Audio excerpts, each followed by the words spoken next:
Hindi cinema की पहली female choreographer, जिन्हें बॉलीवुड की सबसे सक्सेसफुल कोरियोग्राफर के तौर पर जाना जाता है। लेजेंडरी डांस मास्टर और फिल्म राइटर, जिन्होंने 40 साल के अपने करियर में 3000 से भी ज्यादा गाने कोरियोग्राफ किए। लेकिन क्या आप जानते हैं कि 3 नेशनल और 8 फिल्म फेयर अवार्ड जीतकर रिकॉर्ड बनाने वाली इस फनकारा ने भयंकर गरीबी से लड़कर बॉलीवुड में अपना मुकाम हासिल किया। क्या आपको पता है कि संघर्ष की आग में तपकर खुद को सोना बनाने वाली इस डांस डायरेक्टर ने अपने परिवार का पेट पालने के लिए सिर्फ 3 साल की उम्र से ही फिल्मों में काम करना शुरू कर दिया। फिर भी कई बार इन्हें भूखे पेट सोना पड़ा। और क्या आप यकीन करेंगे कि 12 साल की नन्ही उम्र में ही यह हिंदी फिल्मों की कोरियोग्राफर बन गई, जिन्होंने आगे चलकर गोविंदा, शाहरुख खान, सलमान खान, श्रीदेवी और माधुरी दीक्षित जैसे दिग्गज एक्टर्स को डांस की ट्रेनिंग दी और सैकड़ों फिल्मों में ऐसे सैकड़ों एक्टर्स के गाने कोरियोग्राफ किए। कौन थी यह महान कलाकार जिनकी वजह से फिल्म फेयर ने बेस्ट कोरियोग्राफर अवार्ड देने की शुरुआत की और पहली बार इन्हें ही उस अवार्ड से सम्मानित किया गया? आज हम बात कर रहे हैं जानी मानी कोरियोग्राफर सरोज खान की, एक बेमिसाल शख्सियत जिन्होंने फर्श से अर्श तक का अविश्वसनीय सफर तय किया। स्वागत है आपका बॉलीवुड के चर्चे के इस एपिसोड में। इस कहानी की शुरुआत भी इनके बचपन से करते हैं। सरोज खान का जन्म 22 नवंबर को हुआ था। 1948 को मुंबई में एक हिंदू परिवार में हुआ। इनकी शुरुआती पढ़ाई भी मुंबई से ही हुई। माता पिता ने इन्हें नाम दिया निर्मला। इनके पिता का नाम था किशन चंद साधु सिंह और माँ का नाम था नूनी सिंह। निर्मला से छोटी इनकी 4 बहनें थीं और एक भाई भी था। इनके पिता देश के विभाजन के बाद कराची से मुंबई आ गए थे। वैसे तो पहले एक अमीर बिजनेसमैन हुआ करते थे, लेकिन भारत में उन्हें नए सिरे से अपना काम शुरू करना पड़ा। उन्होंने मुंबई के माहिम पुलिस स्टेशन के पास एक चोल में एक कमरे का घर किराए पर लिया और परिवार यहीं रहने लगा। निर्मला जब 3 साल की थी तो इनकी माँ इन्हें एक दिन अपनी परछाई को देखकर हाथ हिलाते हुए देखकर हैरान हो गई और उन्हें यह लगा कि उनकी बेटी का दिमागी संतुलन शायद ठीक नहीं है और वो इन्हें लेकर डॉक्टर के पास चली गई। पर डॉक्टर ने कहा कि घबराइए नहीं, क्योंकि आपकी बेटी को डांस करने का शौक है। आप इसे डांस सिखाइए और कुछ पैसे कमाना चाहती हैं तो फिल्मों में काम कराने भी ले जाइए, जिससे आप लोगों की इकोनॉमिक मदद भी हो जाएगी। उस डॉक्टर ने ही अपनी जान पहचान के जरिए निर्मला को फिल्मों में बतौर चाइल्ड एक्टर कुछ काम दिलवा दिया। पहली बार निर्मला को क्लासिक एक्ट्रेस श्यामा की फिल्म नजराना में उनके बचपन का किरदार निभाने का मौका मिला, लेकिन इसकी कोई क्लिप इंटरनेट पर अब मौजूद नहीं है। साल 1951 में फिल्म बड़ी बहू में भी निर्मला ने as a child artist actress Nimmi की बेटी का रोल निभाया। इसके अलावा बेबी निर्मला ने 1-2 और फिल्मों में चाइल्ड आर्टिस्ट के तौर पर काम किया, लेकिन उम्र बढ़ने के साथ साथ बाल कलाकार के रोल मिलने बंद हो गए और इनके परिवार को अब इनके काम की चिंता और ज्यादा सताने लगी, क्योंकि अब इनके ही पैसों से परिवार का खर्चा चल रहा था। ऐसे में घर की जिम्मेदारियां उठाने के लिए इन्होंने 6 महीने तक बकायदा नर्सिंग की ट्रेनिंग ली और फिर मुंबई के ही एक अस्पताल में नौकरी भी की।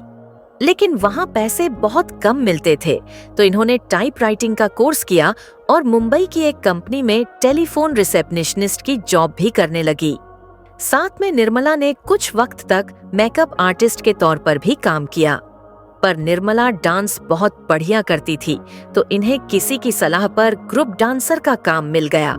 गरीबी से परेशान 10 साल की बच्ची ने साल 1958 में आई फिल्म हावड़ा ब्रिज में पहली बार ग्रुप डांसर के तौर पर काम किया। साल 1963 में आई फिल्म ताजमहल की मशहूर कव्वाली चांद का बदन में यह मीनू मुमताज के बगल में बैठी हुई नजर आई। मगर इसी दौरान निर्मला के पिता की मौत हो गई और परिवार पर एक बार फिर से मुसीबतों का पहाड़ टूट पड़ा। घर में स्थिति इतनी खराब हो गई कि एक वक्त का खाना जुटाना भी भारी पड़ने लगा। बहुत बार तो इनकी माँ इन्हें और इनके भाई बहनों को यह कहकर फुसला बहलाकर सुला देती थी कि चूल्हे पर बर्तन चढ़ा दिया है, जैसे ही खाना बनेगा मैं तुम्हें बुला लूंगी, तब तक तुम लोग सो जाओ। निर्मला के घर के पास एक मलयाली भजिया वाला अपना ठेला लगाता था। उससे जब इन बच्चों की भूख को नहीं देखा जाता था तो शाम को वह अपनी बची हुई भजिया इनकी माँ को देकर चला जाता था, जिसे खाकर इनके परिवार ने कई दिनों तक गुजारा किया। तो साथ ही निर्मला फिल्मों की शूटिंग के दौरान वहां के लोगों से उधार मांगकर भी पैसे लाया करती थी, जिससे 2-4 दिन के खाने का इंतजाम हो जाए। बताते हैं कि एक बार निर्मला ने शशि कपूर साहब से भी 200 रुपए उधार लिए थे। उसी दौर में साउथ इंडिया फिल्मों के मशहूर डांस गुरु सोहन लाल और Hiralal brothers Bombay film industry में काम करने आए। भाइयों की ये जोड़ी फ्लैट नंबर 9 नाम की एक फिल्म में डांस मास्टर के तौर पर काम कर रही थी। इसी फिल्म के एक गाने में निर्मला भी हेलेन के पीछे ग्रुप डांस में परफॉर्म कर रही थी। मास्टर सोहन लाल इसमें निर्मला की डांस लर्निंग कैपेसिटी देखकर दंग रह गए और तुरंत 11 साल की निर्मला को अपनी असिस्टेंट बना लिया। सोहन लाल की असिस्टेंट के तौर पर निर्मला को सबसे पहले वैजयंती माला को डांस सिखाने का मौका मिला। वो फिल्म थी कॉलेज गर्ल। शुरू में तो वैजयंती माला को यकीन ही नहीं हुआ कि उन्हें एक 12 साल की लड़की डांस सिखाने आ रही है। उन्होंने थोड़ी नाराजगी भी जताई, लेकिन फिर इनके टैलेंट को देखकर डांस सीखने के लिए राजी हो गई और यहीं से निर्मला फिल्म इंडस्ट्री के लोगों के बीच फेमस होने लगी। इसके बाद तो निर्मला ने कई बड़ी फिल्मों में असिस्टेंट डांस मास्टर की हैसियत से काम किया। एक बार मास्टर सोहन लाल को राज कपूर की फिल्म संगम के एक गाने की कोरियोग्राफी के लिए यूनिट के साथ यूरोप जाना पड़ा, लेकिन इसी दौरान वो दिल ही तो है नाम की एक और फिल्म के लिए भी कोरियोग्राफी कर रहे थे। तो अब इस फिल्म के डायरेक्टर PL संतोषी और प्रोड्यूसर ने निर्मला से कहा कि अब तुम्हें बहुत जल्दी हमारी फिल्म का एक गाना तैयार करना होगा और कि सोहन लाल विदेश चले गए हैं तो तुम्हें अकेले ही इसकी कोरियोग्राफी भी संभालनी होगी। पहले तो निर्मला काफी डर गई, लेकिन फिर पूरे कॉन्फिडेंस के साथ उस फिल्म के गाने निगाहें मिलाने को जी चाहता है एक कोरियोग्राफ किया जो कि सुपर हिट रहा। मास्टर सोहन लाल के संपर्क में आने के बाद निर्मला ने अपना नाम बदलकर सरोज रख लिया था। हालांकि सरोज खान यह बाद में बनी, जिसके पीछे अलग कहानी है।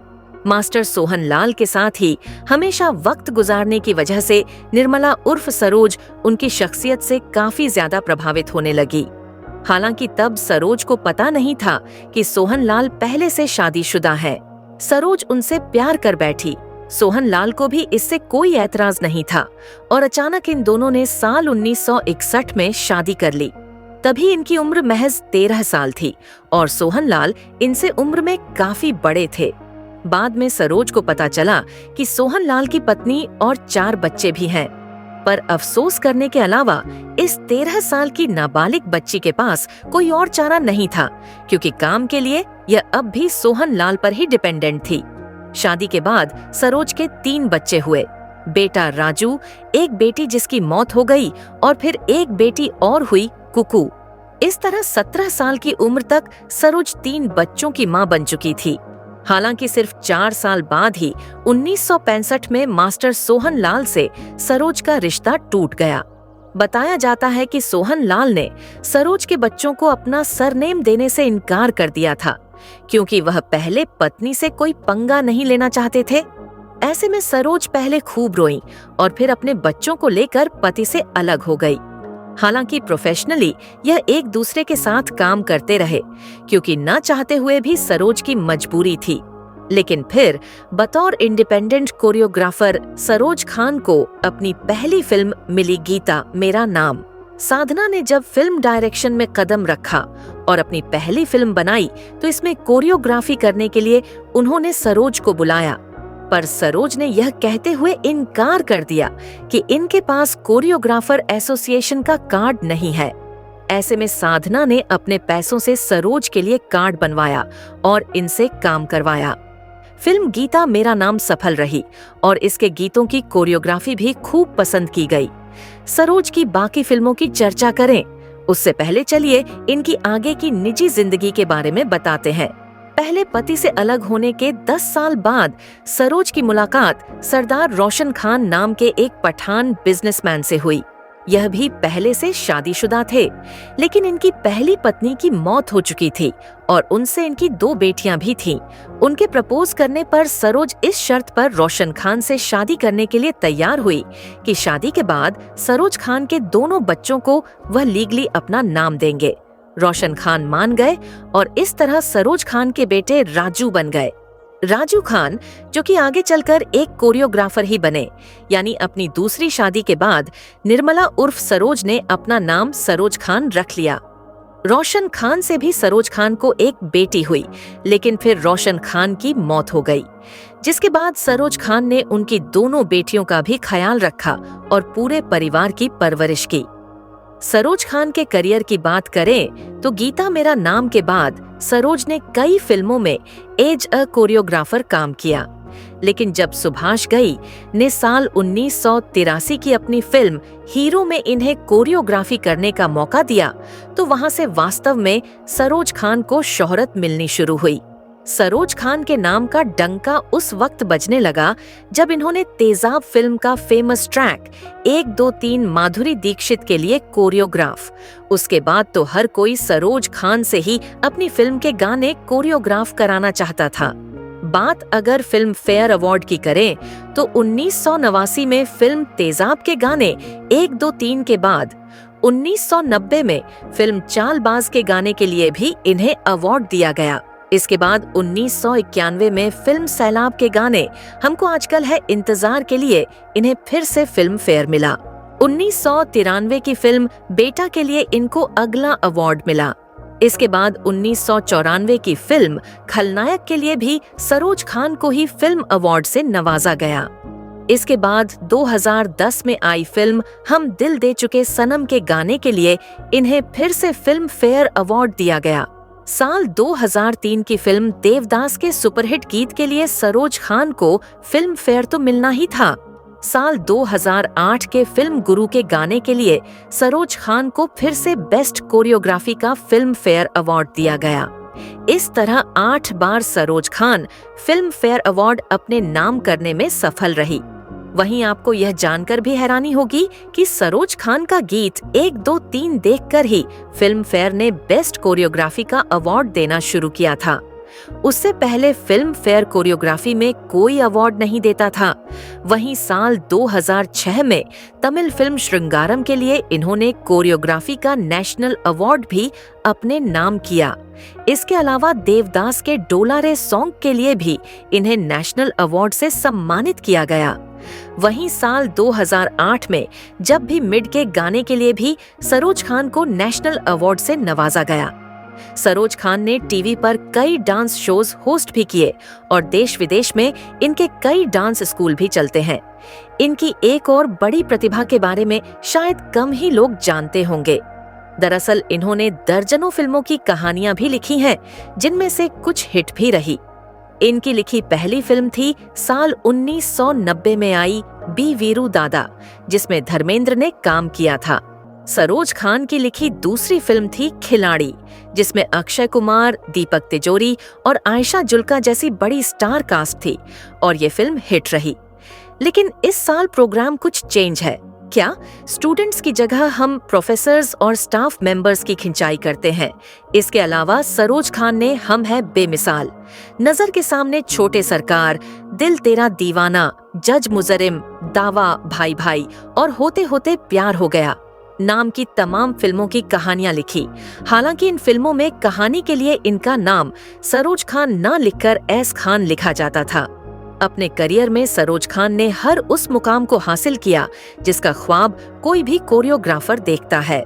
सरोज खान से डांस की तालीम लेने वाले खुद को खुशनसीब मानते थे, जिसमें माधुरी दीक्षित और गोविंदा जैसे आर्टिस्ट इनके फैन थे। सरोज खान के डांस स्टेप्स ने करोड़ों लोगों के कदम को थिरकने पर मजबूर कर दिया और इनकी कला ने लाखों यंगस्टर्स को इंस्पायर किया। 3 जुलाई 2020 को 71 साल की उम्र में सरोज खान ने इस दुनिया को अलविदा कह दिया और इसी के साथ एक अद्वितीय शख्सियत अपनी कला को समेटे हमें छोड़कर चली गई, लेकिन अपने पीछे छोड़ गई बेमिसाल गीतों और नृत्य का खजाना। भले ही अब इस दुनिया में नहीं है, लेकिन उनके डांसिंग स्टाइल ने ढेरों सुपरहिट फिल्मों के जरिए लोगों की यादों में उन्हें अमर कर दिया। सरोज खान महज एक डांस मास्टर ही नहीं थी, बल्कि एक इंस्पिरेशन भी है और शायद हमेशा रहेंगे। तो दोस्तों, अगर आपके पास भी सरोज खान से जुड़ी कोई इंटरेस्टिंग जानकारी हो तो वो कमेंट्स में शेयर करें। तब तक के लिए नमस्कार।